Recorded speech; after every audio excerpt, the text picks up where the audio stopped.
This week on Craft Beer Crusaders, we meet the meat that we eat. Yeah. Can we move along now? Fine.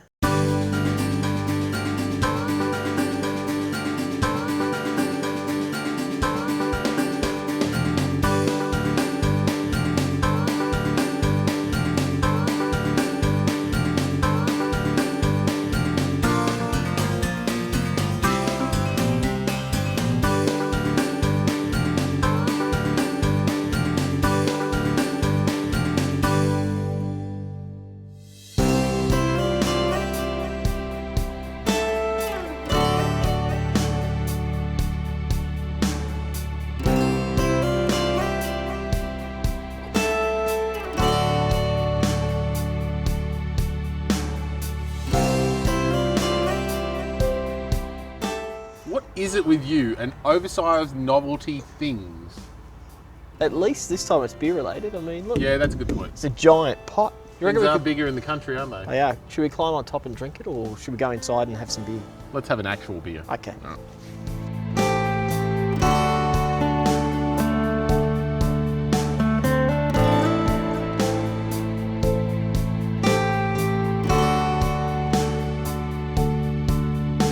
G'day guys, how you doing today? Mark. Eric, how are you? Dan, nice to meet you. Cheers, mate. So you're the oldest brewery in Victoria, I believe. I think we are the oldest craft brewer in Victoria, yeah. So, Excellent. Well, this is a bit of an unusual tap setup you got here, coming from the ceiling. What's this that is about? beer heaven. We're known as beer heaven up here, so it's a nice way to be known. I'm sort of on top of the mountains. Coming today. down from heaven to quench the thirst of everyone. I like it. If only it rained beer. It's probably the beer at the highest point on the Strzelecki Mountains, actually. So There we're the you town go. on top, you know, an underground spring water. So There you go. this could be the highest altitude beer in the country. You never know. Could be. I Have to like throw it. that challenge out there, eh? There's a bit of research for us to Yeah, to do. let's see if that's true. I have heard that you guys are going solar. There's a bit of work going on about, we've got a massive roof space up here and lots of sunshine in summer and a little bit in winter. We want to be as eco-friendly as possible. We want to convert a lot of things to being completely sustainable. It's quite a mission. We do a lot of things already. We take all our spent grain, our hops out to the beef farm. So we've got a beef farm just up the road. And Can we get Dan doing that? I reckon we could, maybe.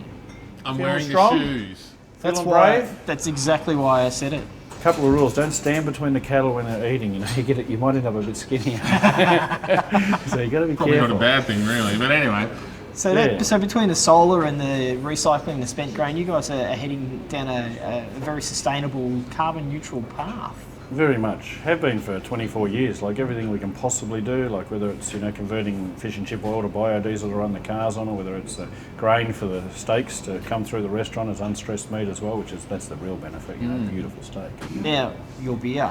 Yeah. You've got 11 year-round 11 beers and how many seasonals? Oh, about 5 or 6, and a couple of secrets, Couple of secrets? in the bubbling, shall we Okay. say?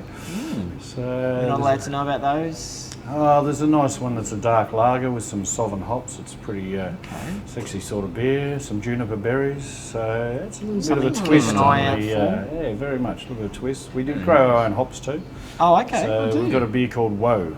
This one here, which is WHOA, wet hopped oatmeal ale. So live hops straight into the kettle, so you cannot get fresher hopped beer. wow. And that was actually invented because I was drinking out on the back balcony, you'll see later, and picking some hops and dunking them in my Pilsner, going, hey, check this out, experimentation at high technical level. And it was beautiful, really fresh resin. So we thought, how do we emulate that and actually create it into a real beer? So That's strange the way beers are invented, Isn't that it? the great thing about craft beer? That's you're sitting out there having a drink, dunk some hops in it, and go, that's Beautiful. not a bad idea. Yeah. That's good. That's the fun, mate. In craft beer, you can do creative things. Like, we've got coriander seed and orange peel in the natural blonde. That's a bit more traditional Belgian style, so that's got some history. Yep. But when you're mucking around to, create something like that, it's a lot of fun. And you get some weird and wonderful flavours and you use coriander leaf, it's like perfume, and you go, nah, park that, Yep. try the seed, yep, that's good. You Yep. know? So it's not always first hit, there's a lot Sure. of development. So Yeah. sometimes it'll take a couple of years to put the beer together. Sometimes you can, crack it first time out. Most people start on the lighter end when tasting beer, but Eric decided to go a bit crazy with Merbu Madness. Cheers. So this is the Merbu Madness, which cheers is to more craft beer and genuine craft beer. Absolutely. so this is a red ale, an American red ale. Very hop driven. Yeah, very Very fresh hop flowers, a lot of dry hopping, and big malts to balance it. So Yeah. I really like to make well balanced beers, whether it's a delicate, subtle beer, really or it's soft. a really big one. Yeah, you'll get a silky mouthfeel. There's beautiful age in the pressure vessels. So Soft bitterness You on get that it. hop straight up, but then the malt kicks in really fast behind. It's a nice sort of butterscotch, almost vanilla, caramelly sort of malt. yeah, that malt sort of carries it right up the side. Feel that flavour just. That'd go great with cheese, wouldn't it? A real smooth bitterness in there Oh, as well. yeah. Very soft and subtle. Figs, That is walnuts, Oh yeah. ashed goat's cheese, sensational. We'll get into a bit of food lately, later. Now I want to get some goat's cheese. Yeah, Yeah. we can get some on the way. Let's do that. We only breed beef. We have to expand our horizons, aren't we? You are. Cheese With plates. beer like this, you're going to have to Goat. expand. Yeah. Oh, that's really good. That's really good. Yeah, it's pretty special.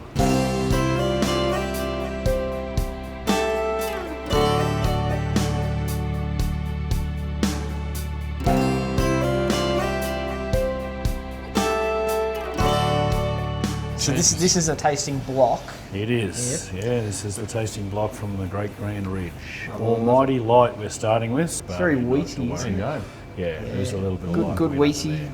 good sort of earthy hop presence Yeah, there. but it's quite subtle, but it lingers too. You're right. It doesn't just sort of instantly go There's away. some It's- very good malts in there to carry that through, so Yeah. it doesn't just disappear like a traditional malt. Crystal malts.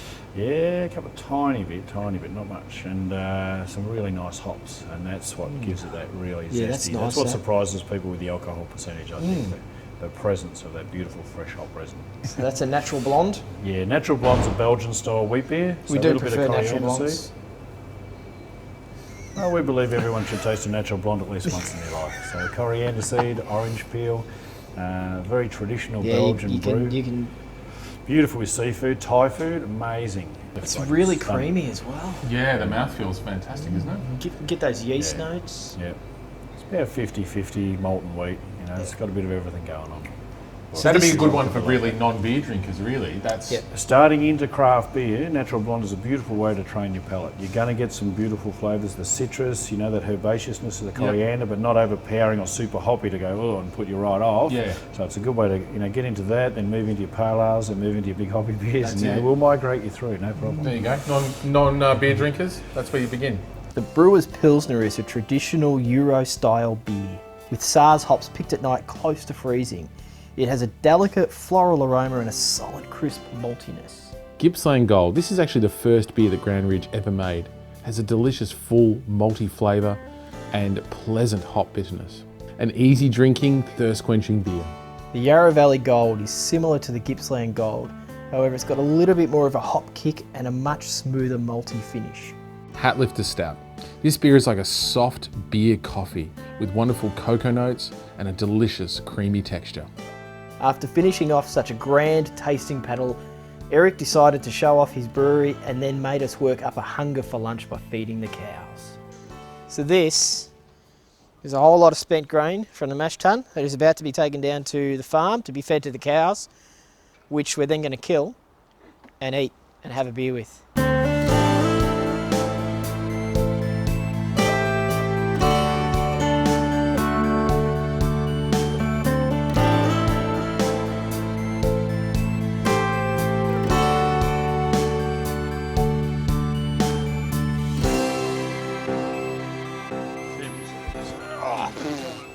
I've busted a pup. Not real work. Bloody hell. Here we go, boys. Oh, not the shoes! You ready? You got a good one. Woo! Right, That's how you feed a cow. That's brackies. here we go. So this is it. You just tip it out like that, and these boys will eventually come over and They're a bit start. timid today because you're all here, see? Yeah. Normally they'd be wandering up. Here he comes. Come on, who's going to be first?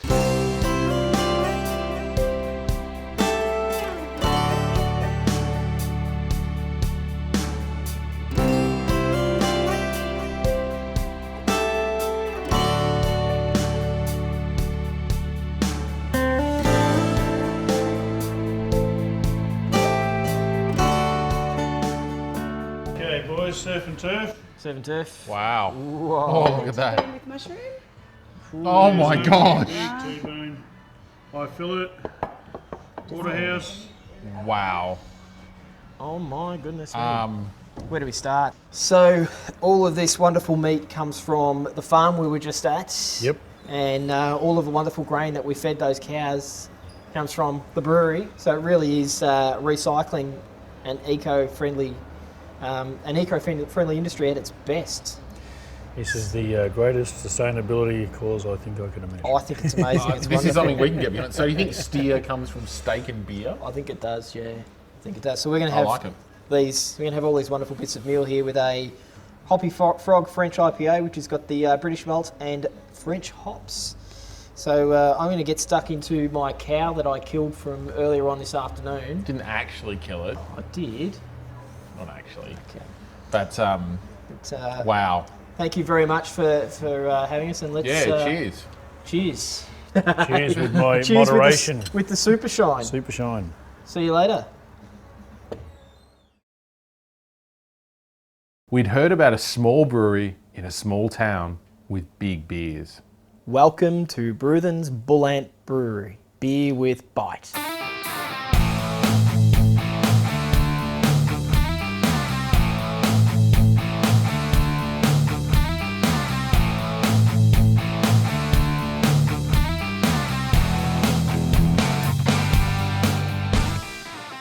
Cam, we're in the middle of nowhere and we're standing in a brewery. What's that all about? Oh, well, Neil Triggs. The owner. He was a guy that started brewing beer 30 years ago, moved from Narre Warren, got sick of what it was becoming, Yep. shifted up this way and then started off brewing, went back to drafting, started a little bed and breakfast up the road, fell in love with the area. Took him a good 15 years, 20 years to decide that, no, this is where he wanted it. Long journey then. There you go. Yeah. Now, you guys have 6 year-round beers that you produce and Yeah, some seasonals. we initially started off with 4 about 6 months in, Yep. which were the American Pale Ale, the wheat beer, the brown ale and the stouts. Yep. Following that we did an India Pale Ale during the winter months and Yep. that just exploded. You know. It's a nice beer, that one. Yeah. Just kept tweaking it from there. So we kept that on as a solid runner. And then the Tambo Pilsner was designed as our summer release and, Yep. and that actually overtook the sales of everything else within about 2 months. Wow. Yeah, that's it's impressive. levelled out now. It's about neck and neck with the American Pale Ale. Okay. So, But it was just something different for this area. you know. And you do- As if a brewery wasn't different enough. yeah.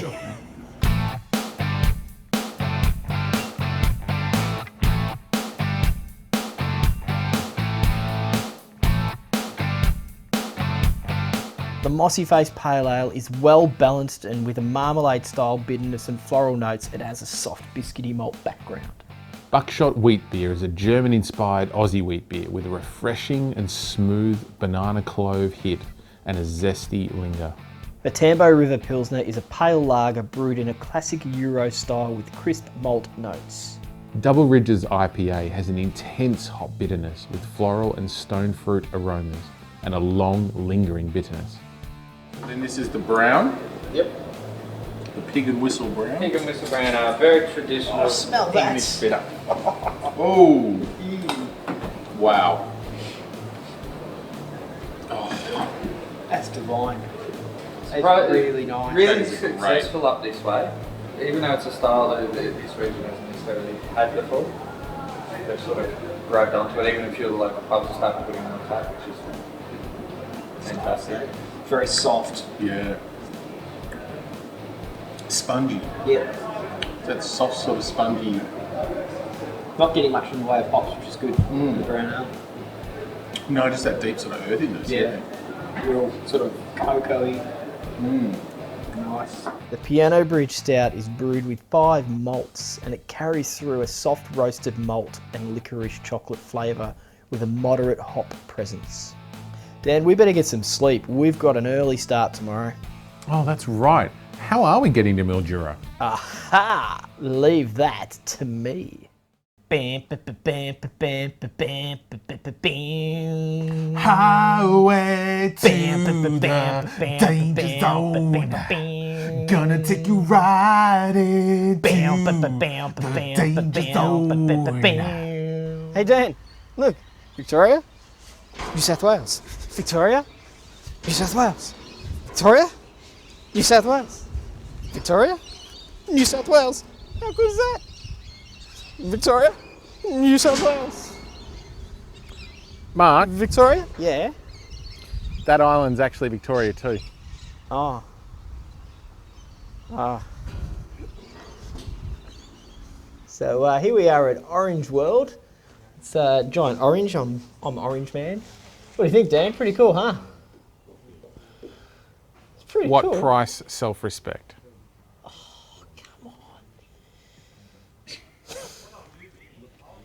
Fine, we'll go to the brewery. It's a beer show, not an orange show. We're not craft orange Crusaders.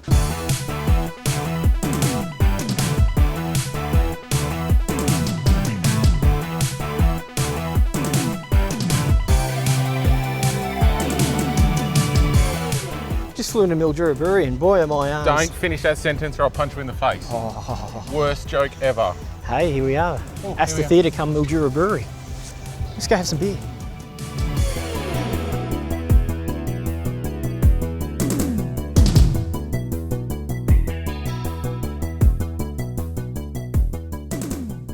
So there's no one around, mate. What do you want to do? Do you want to steal some Maybe beer? we should borrow some beer. Borrow some beer, yeah. We're not going to return it though, are No, we won't pay tax on it either.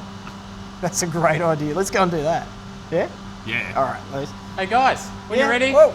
real work to be done. All right, all right. Here we go. What are we doing? We're gonna do some milling. This is stage one. All right. Here we go. One step. One One. snip. So I snip. I better not miss. Oh, I think I've got it. No. You've done me wrong here. You've tricked me. Ah! Look at that. Look at that. Now what do I do? Lift it Now, up and lift chuck it it up and chuck it in. You're half a brewer now. That's effectively one of the skills you first learned. And just let it go.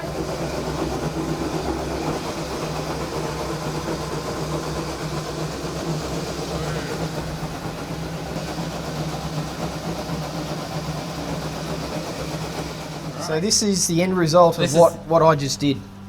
I am now officially half a brewer. Yep, so this is the cracked grain. So the trick with milling is not to pulverise it, turn it into flour.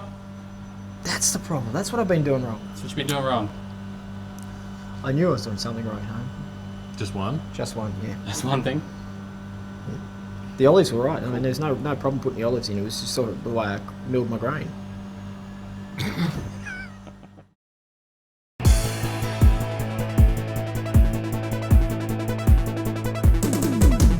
After Mark mills his first grain and finally does some real work, we sit down for a chat with Stefano.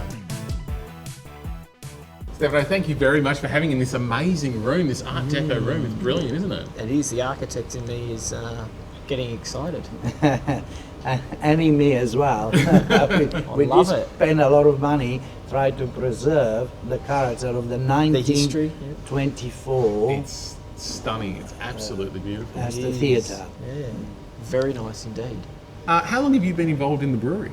The brewery was established about 8 years ago by my father-in-law and by me.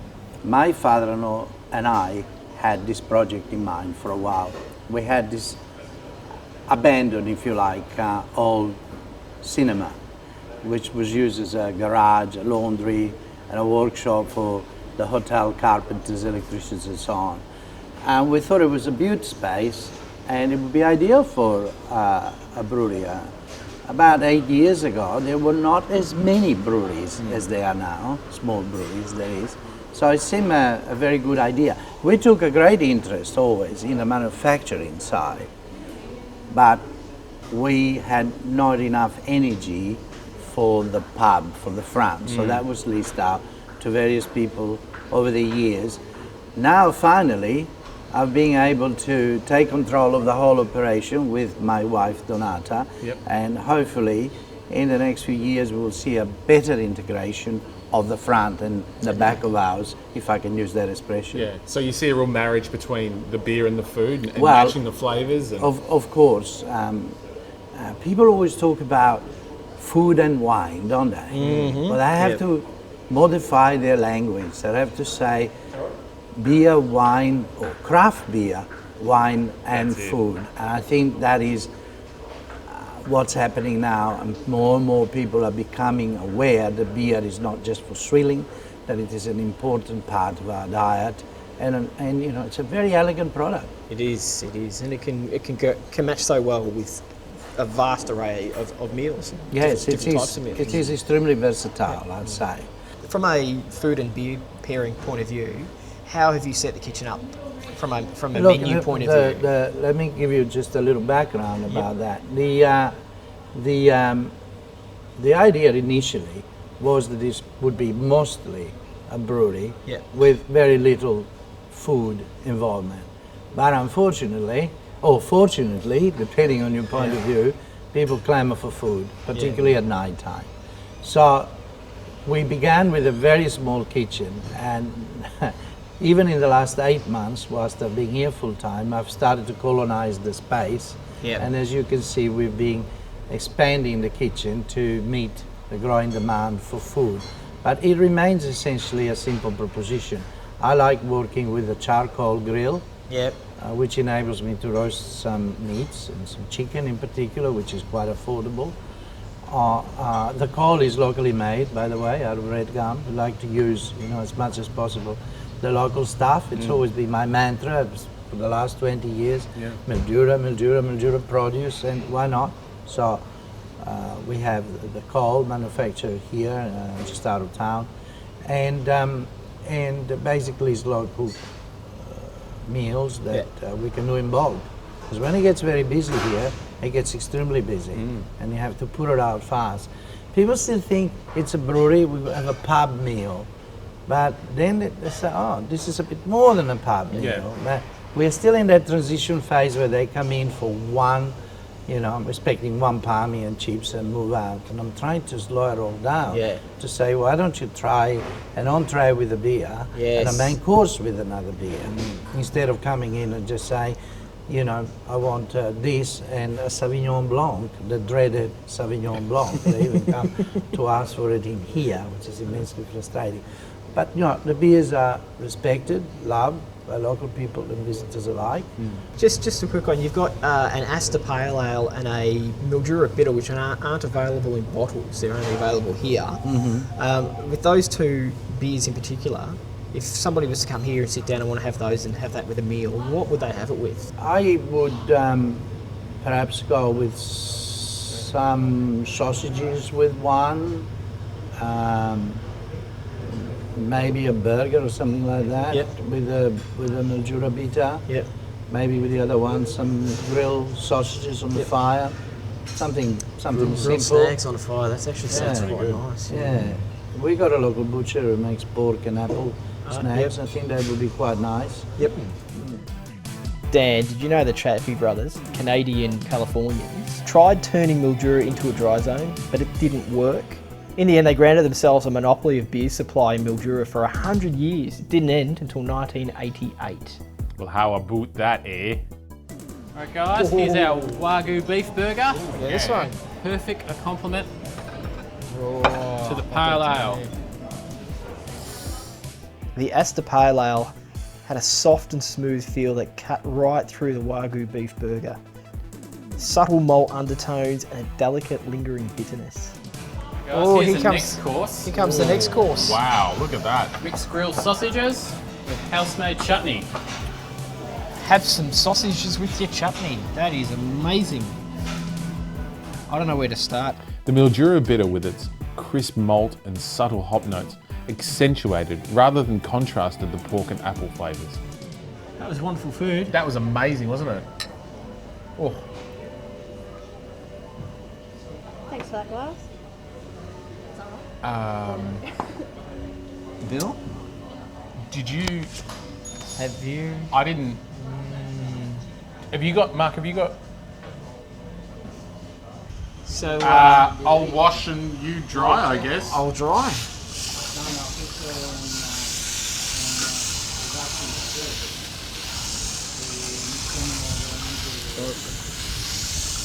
My wife tends to do this. It's all his Honey, fault. I'm doing the dishes. What you asked?